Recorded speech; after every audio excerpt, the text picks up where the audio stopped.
बिस्मिल्लाहिर्रहमानिर्रहीम। जब लाहौर का ज़िक्र किया जाता है तो उसके करीबी शहर शेखुपुरा का ज़िक्र भी ज़रूरी हो जाता है।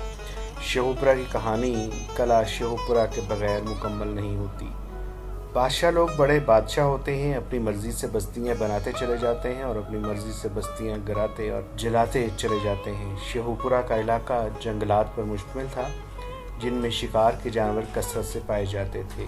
शेखुपुरा के कुछ इलाके में गुलाब के फूल के बागात थे और जहांगीर बादशाह को वो बागात बहुत पसंद थे। तो उसके जहांगीरी के मुताबिक 1607 में शहनशाह जहांगीर ने अपने एक वफादार शिकारी सिकंदर अमीन को इस किले की तामीर का हुक्म दिया था। मुगलिया तर्ज तामीर की भारी भरकम फसीलों में घिरा हुआ ये किला 444 फुट चौड़ाई में और 410 फुट तक लंबाई में पक्की ईंटों से एक चबूतरे पर तामीर किया गया है। इसमें फसील की चौड़ाई भी शामिल है जो 22 फुट है। वक्त के साथ साथ आने वाले हुक्मरान इसे वसी करते रहे। किले का बैरूनी दरवाज़ा आज तो मुज़य्यन और मुरस्सा नज़र नहीं आता, लेकिन यकीनन किसी वक्त इसके ऊपर नक्शो निगार बने होंगे, जैसे लाहौर के किले में किले के दरवाजे के हैं। दरवाजे से अंदर दाखिल होते ही ड्योढ़ी की दोनों जानब बुर्ज हैं और मशरक़ी जानब की खिड़कियों में पत्थर की जाली लगी हुई है। ड्योढ़ी से अंदर जाने के लिए 2 दरवाजे हैं, एक दाएं जानब और दूसरा बाएं जानब। बाएं जानब चंद कदम चलने के बाद एक कुआं मौजूद है जो शाही काफिलों और थके मांदे घोड़ों की प्यास बुझाने के लिए बनाया गया था। और मुख्तसर ये कि इस किले में वो तमाम इमारत और चीज़ें मौजूद हैं जो किसी भी किले में होनी चाहिए। मसलन शाही महलात, सिपाहियों और वज़ीरों की रहायशगाहें, तहखाने, सुरंगें, बुर्ज, दीवारें, नक्श निगारी और कुएँ वगैरह वगैरह। लेकिन वक्त इस किले की असास तक को खा गया। कसर शाही गर्म सर्द ज़लज़लों के सदमात और तबाहकारियों की दस्तबर्द से किसी हद तक महफूज है, ताहम कुछ हिस्से गिर चुके हैं, लेकिन जलाल और अज़मत इस हिस्से को अब भी हासिल है जो इस दौर में कभी रही होगी।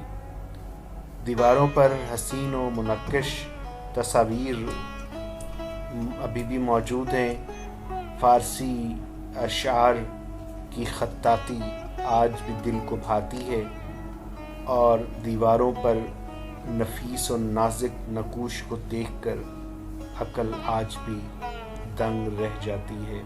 सिखों ने जब इस किले पर कब्जा किया तो रंजीत सिंह ने ये किला अपने बेटे को दे दिया, जो अपनी माँ के साथ यहाँ राइश पजीर हुआ। उसकी माँ एक ज़हीन और दर्द दिल रखने वाली मलिका थी। वो पहली औरत थी जिसने इस किले और इलाके को अपना समझा, किसानों में ज़मीनें बांटी और लोगों के दिलों में घर किया। और यहाँ बहुत से इस किले के अंदर बहुत से महलात बनाए और इस किले के अंदर बहुत सी तामीरात भी की। इतनी मजबूत तारीखी बुनियादें रखने के बावजूद ये किला कभी भी एक मशहूर सियाहती मकाम की हैसियत हासिल नहीं कर सका। ना आसारे कदीमा ने इस पर कभी कोई ख़ास तवज्जो दी। वजह क्या थी? वजह यहाँ के मुकामी लोग बताते हैं कि इस किले में बसने वाली शहजादियाँ और मलिका जिनकी रूहें यहाँ भटकती हैं, वो किसी को यहाँ टिकने नहीं देती। आमतौर पर अंग्रेज़ों के ज़माने में भी यही होता था कि जो किले होते थे यहाँ पे आर्मी आ जाती थी या पुलिस के या दूसरे महकमे आ जाते थे, लेकिन ये वो किला है कि जहाँ कोशिश के बावजूद ये किला सरकारी महकमों के लिए रहायशगाह न बन सका। और आज भी इस किले में जब कोई सैर करने के लिए जाता है तो इसमें जगह जगह आपको पुरस्कारियत दिखाई देती है और लोगों की कही हुई और सुनी हुई बातें वो सच दिखाई देती हैं। سنا ہے کہ امریکہ اور پاکستان کے درمیان اس تاریخی قلعے کی بحالی کا معاہدہ طے پایا ہے، جس پر $10 لاکھ سے زیادہ لاگت آئے گی۔ اب دیکھنا یہ ہے کہ کیا ملکہ اور شہزادیاں اس معاہدے پر عمل درآمد ہونے دیتی ہیں یا کہ نہیں۔ آج کی اس کہانی کے ساتھ آپ سب کا شکریہ۔